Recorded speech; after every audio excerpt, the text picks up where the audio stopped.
Welcome to On the Brink, a fresh lens to take you and your business to new heights. I'm Andi Simon. I'm your host and your guide. And as you know, my job is to help you get off the brink. I don't want you to get stuck or stalled or not be able to continue to grow personally or professionally or in your business. So who do I have here today? Remember, I go looking for people who can help you see things through a fresh lens. His Excellence Ambassador Terry Earthwind Nichols. Now, Terry and I met through Peter Winnick's wonderful thought leader group. Terry is an extraordinary thought leader, among the top of the top. And he's graced our video and our audio today with some really wonderful insights about the changes he's seeing all around us. Now, as you know, as we're coming out of this pandemic, and I know we'll come out of it, we're all learning to live in a different way. The businesses we're working with, but what we see going on is they're all trying to rethink how they run their business. What is a culture? What is a culture? You know, how do we manage, evaluate? How do we reward or evaluate remote workers? Is it by output or outcome or time spent? Everything is in flux. Humans hate that. If you haven't noticed, we want certainty, but you don't have it. You never have it. But we're going to talk today about what Terry is seeing, what I'm seeing, and what you should be looking at so you can see through a fresh lens how to rethink your own life and those in your business and those all around you. Terry, thank you for joining me.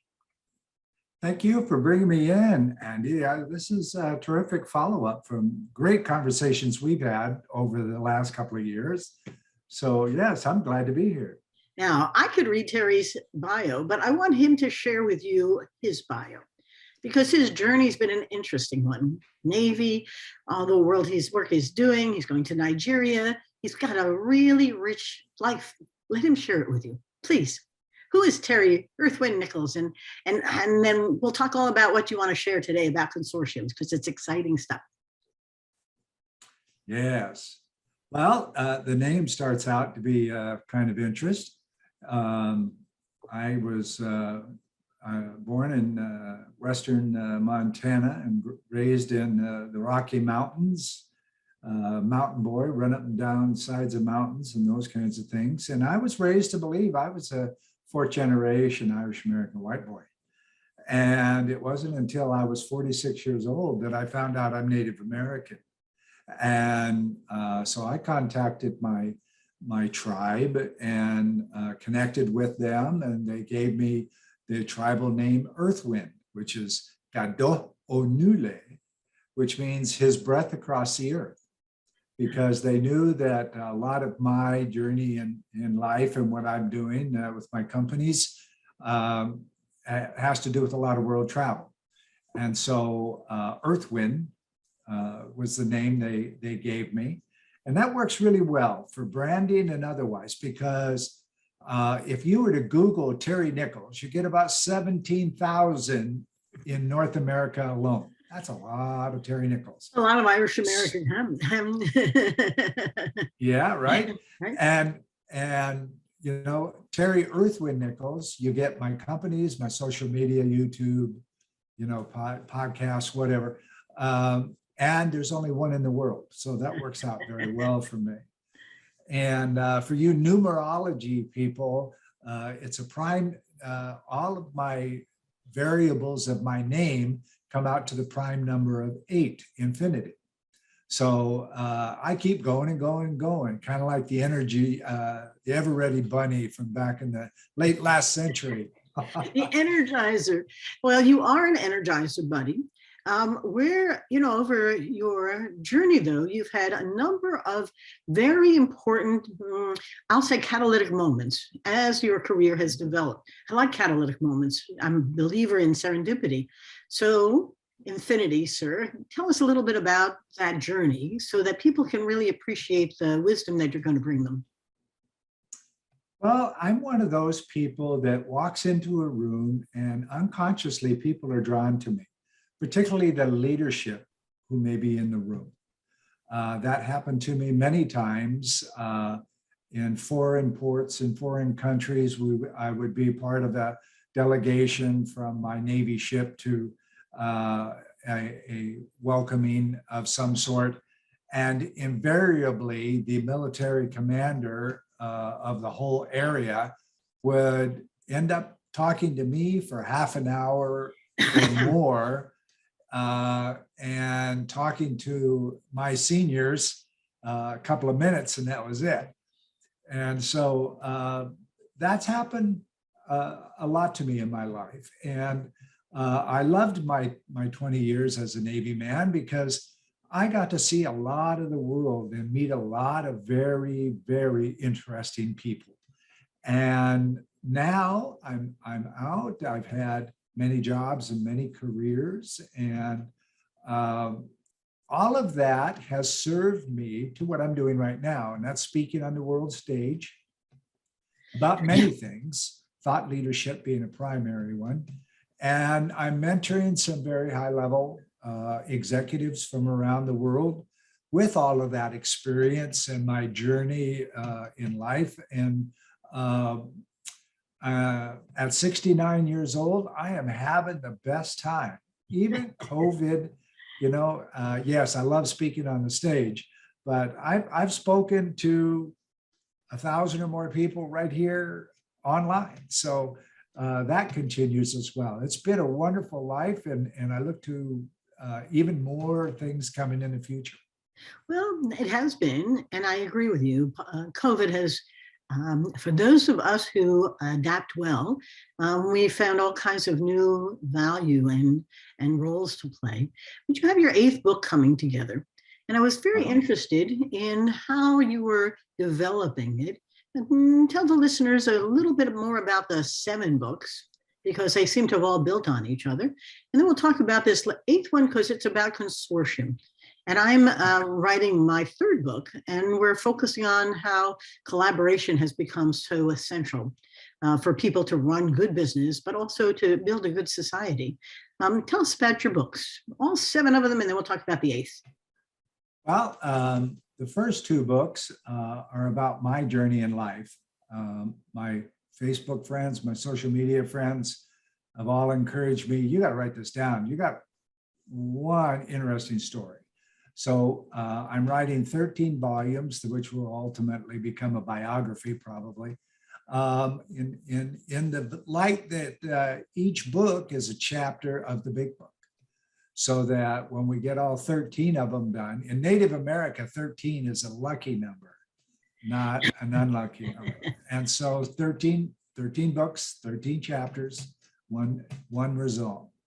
And then my wife and business partner and I have written 2 books about what we teach people, involve your business, things that are very important for people who have started up a business and now they want to take themselves up to that next level. This is great information. Teachings from the Fire is a little bit of Native America again, where we put some basic teachings together for life and for career, things to think about at different points as you journey in life. This one all the way up here in the corner up there is a compilation of my poems and quotes that people love. I put a book out just for that. And Andi and I, as she mentioned earlier, Peter Winnick's wonderful group, a number of us in that group put put this compilation book together about how to hire and how to look for people in the 2020s. Everything's changed. And from that, I've taken my teachings in business from my mentees and my coaching clients, and creating. I'm writing the book number 8 right now, which is Consortium: The New Business Model for the 21st Century. So Consortium is a coming together with other people, other thoughts, and collaborating with each other to create a non-competitive, collaborative business environment. So the business across the street's no longer competition. Your partners in service to the community. Changes the mindset. Everything changes.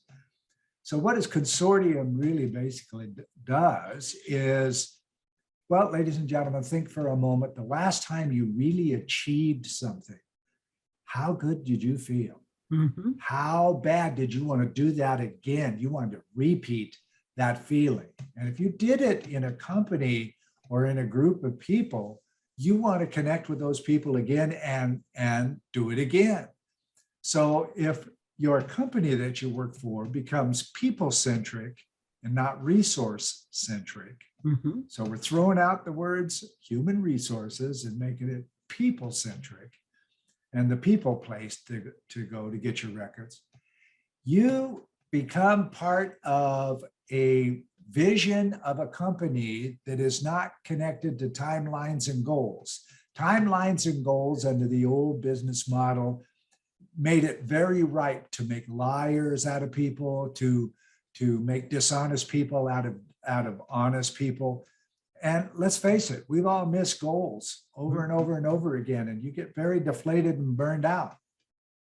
But if you take away those metrics in the business model and you build in a set of achievable stops along the way to get to a vision that you all share, here's what happens. People who shave regularly, they don't get sick. They live a healthy lifestyle. They're happy at home and at work. Therefore, they don't burn out. Uh-huh. And people who are happy and can't wait to get to work do exactly that. So work from home is not as important anymore as getting back with the team and doing the next achievement. So people don't leave those companies. Great resignation kind of nullifies itself when you have a company like the Virgin Group. They do it right. Take care of your employees. They'll take care of your clients. Yeah. Right. And they do it every time. He's like the Midas touch. Richard Branson, Sir Richard, is Midas touch. Anything he does, it rolls because he's got that mindset. Take care of the people, hire good people, hire for brains, not for models, right? Not a good old boy network or anything like that. Diversity and those kinds of things are not really as important in Virgin Group as brains, people who can contribute to a whole. They're going to be happy and well taken care of, and they'll take care of their people. So that's a great model right there for that. So that, Andi, is where Consortium has come from. And it's going to move to the fore here rather quickly, I believe. Though, the human being, people, hate to change. Their mind creates all kinds of wonderful cortisol. The amygdala likes to hijack the new. And even as you're speaking, I find myself saying to myself, well, yes, but, and the intrinsic motivations, when you talk about Richard Branson and finding the right people, there's wonderful research that's out there about if you make it playful, people love to come and have fun with their work. If you engage them, Google is 20%. You have 20% of your time, you can do anything you want. And some of its best ideas have come out of those 20%. There's a company in Australia, Alsatian, I think it is, that gives people a day, a month to do whatever it wants. It's called the FedEx Day. And the only thing is they have to bring a new idea back that day. It has to be delivered on that day. I think they're abusing the FedEx part, but they have a model to it. All these kinds of things are important. You made a mention about whether remote was good or bad or coming back into the office. And I have a bias, and that is, I think people have a choice where they want to work. The question is, what do you want them to do? And the problem isn't the workspace or how they collaborate or gather. It's the enabling them to add value to whatever it is you'd like to do. We have a wonderful client for 5 years now, and all 70 of their employees are remote, and some of them want to come back and some don't, but it's irrelevant. The question is, how do we help you get the job done however you'd like to work? Isn't that a wonderful, mature opportunity in this day of technology? But the word consortium is a very powerful one, and I don't want to lose its impact because you're not simply saying collaborate, you're saying which I think is extremely powerful right now. It's not coordinate, it's not command and control. It's how do you gather the resources and let them work on it. But it also requires new ways of organizing. Any thoughts about the consortium organization? Very good.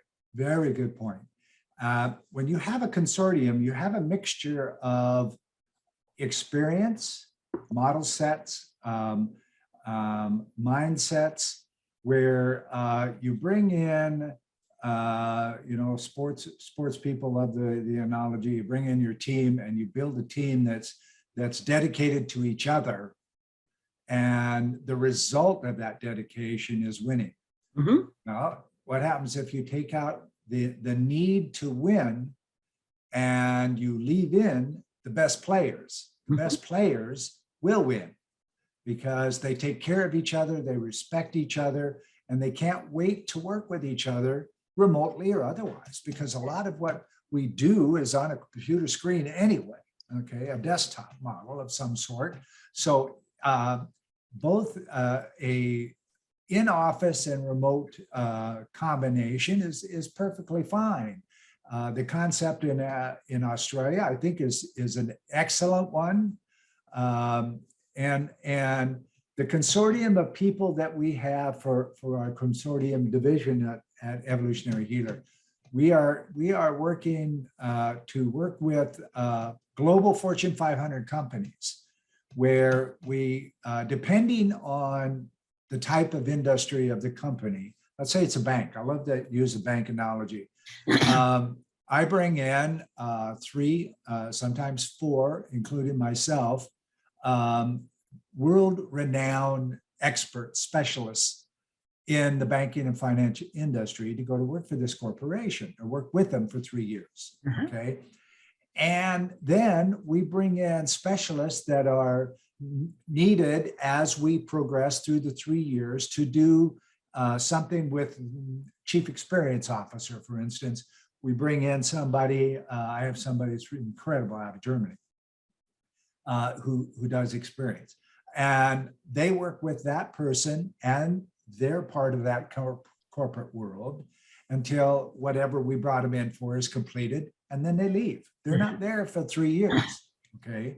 So we get this collaboration of brains to step in and work with the leadership, the apex level of the leadership of the corporation, and then show them how to take it to their people so their people can actually do the work. Yeah. Because there's not complete buy-in for an office full of outsiders coming in and consulting and telling people what to do. Mm. However, you create a consortium of your people to create a vision for themselves in their division or whatever it is, and then build in achievements with somebody who comes in once in a while and answers some questions that they may have, and then takes off. Yeah. And allows them to create this achievable vision that they're doing. Powerful.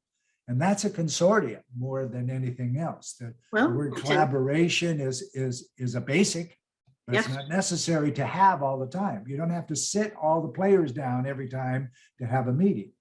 Okay, you have 3 thoughts there I'd like to emphasize for the listeners or the viewers. One of which is the word vision. I always use the word visualization. The way the mind works is that we're futurists. And if I can't visualize where we're going, which is exactly the problem you're trying to address with your team, I can't do it today. So, Martin Seligman's work on Homo Prospectus, we're visionaries, but we're futurists. So we're trying to craft something that we can see and feel that feels normal-ish while I'm leaving what I used to have. My shiny object syndrome holds me tight to my past, and I'm trying to come to the new, but if I can't see the new, I don't know how to let go. So the first part of your insights that you're sharing is that you're going to have to see this in some fashion. And the experts you're bringing can't tell you it. They have to help you experience it. We learn through experiential learning. The more we experience, the better it is. The second thing is that one of the chapters in my new book, Rethink, Andi Kramer was on the compensation committee of her law firm. And she was fascinated by the reviews. The guys all wrote reviews that told the story of how they had climbed the Empire State Building to save the damsel in distress and save the company $500 million loss. The women all wrote stories about how they worked together as a team, and they never saved any damsel in distress, but they saved a customer from ever having a $500 million loss. And the two became really insightful for how men and women see things. Of course, the guys got promoted and got the raises and got the partnerships, and the women kept their jobs. The value of collaboration and teamwork, and of women doing it, was not valued to the same degree as the heroic story of the individual rising to the top. And I have a hunch that some of this is weaving through the work you're doing as well, because you said it quite well. You bring in the experts to provide subject matter expertise, but you have to enable the folks inside to begin to see things, feel them, and then think about them. You smiled at me. Am I correct? You're seeing the same things. Spot on, Andi, spot on. Creating a vision on the horizon ahead of you and a roadway to get there, okay? Every day, every way, you see the vision. Yes. Okay. And futurists are vision oriented. Okay. And so every person, let's use a bank again. The bank teller at the drive-up window of a little bank branch in blah, blah, blah, USA sees the same vision as the chairman of the board. Mm-hmm. And when they come in every day, every place they look is the vision, the visual of the vision. Yes. Not the statistics, not the missed goals, none of that. Yeah. But the vision of the company that every player shares equally. Yep. Right. And when well, let's use the bank teller again. The bank teller comes up with an incredible idea to save money or perhaps create a new revenue stream. That should mean something to the corporation, big time. So let's say, and I'm teaching this to some of my clients, is the highest level that's possible comes down when you accept that bank teller's idea of savings, cost savings, whatever it is. What it represents in revenue for the first year, they get a percentage of it in a check. Wow. And whenever possible, the highest level executive that can possibly come and do that shows up in person to give them that check. Uh-huh. Now, if let's use, okay, Bank of America, pretty big place. If the Brian Monahan shows up at ABC bank branch out in the middle of America to award a many $1,000 check because what that little person came up with made some serious money in the corporation. That kid's world has changed forever. Yes. And everybody else in that bank branch will never slow down again. 20 years from now, they'll still be going as fast as they can because they believe in the vision. Powerful. Okay. The great resignation doesn't count for people who have companies, who are running companies where they really care about the people and allow the people to take care of everybody else and the customers. Yeah. This is the future. People out there right now, they're not going to go back to work for those old companies that have leadership that can't lead. They're not supposed to be in charge of the coffee area, and here they are running 50 people. Well, so, you're also raising a big word, lead. What's a leader today? And I'm watching some of my clients go through that great transformation where the command and control leader is turning into, they don't quite know how, into an enabler, a facilitator, a trainer, a developer, a person who can see opportunities and help you get there, but not tell you how to. And that requires very different skills, conversations. And as you know, all day is a conversation. So the conversations they have to shift. Do you have any special ways that you help them change those conversations? Because, even I was a banker for 15 years, and I was an executive in a savings bank and a commercial bank, and we were changing them. And man, we were on the floor all the time supporting the changes. Because if we stayed in our top offices somewhere and didn't show up, it couldn't have been important. And if you didn't celebrate, we know the mind only remembers what you celebrate. So some wisdom to share. Train your relief, train your replacement. That's a good idea. In my years, even as a young man in the Navy, I had mentors. People saw what I couldn't see in me. Yep. And approached me and asked me if it was all right if they prepared me for the future, because they could see great things in me and they wanted to make sure that I could accomplish those things. And that's what a leader does today. It's not about sitting at your desk counting numbers and seeing what has to change or what can change to make this month's goals. They're out there walking around, management by walking around. Remember that back in the 1980s? Yes. Walk around, touch people. Walk around, touch people. You don't have to physically touch them. You can talk to them and touch them deep in their heart and their soul, because you have recognized them as a real person. Yeah. Not as slave labor. Okay. Not a means to my next bonus. Yep. You'll get your bonus. That's not what it's all about. It's taking people who could be in any kind of job, pushing a broom, it could be anything, who have something about them that is not dangerous to you. You're not going to train them to replace your job, or maybe you are. Because if you train them to replace you, then you're going up. Because all of these people are raising you. So you're going up. You're not going to lose your job. You're going to the next job. Well, that mentality of, I don't want to train anybody to do my work because they'll take my job and I'll be unemployed. That mentality is gone. Yes, you are right. The future is now. And the future is the young people, because they have learned to be multiplistic and think multiplistic, whereas my age group, we didn't do that. It was A, B, C, D, E, F, G, 2 + 2 is 4. This is where we're going to linearly move things. These guys are multitaskers. They think of 30 things at a time.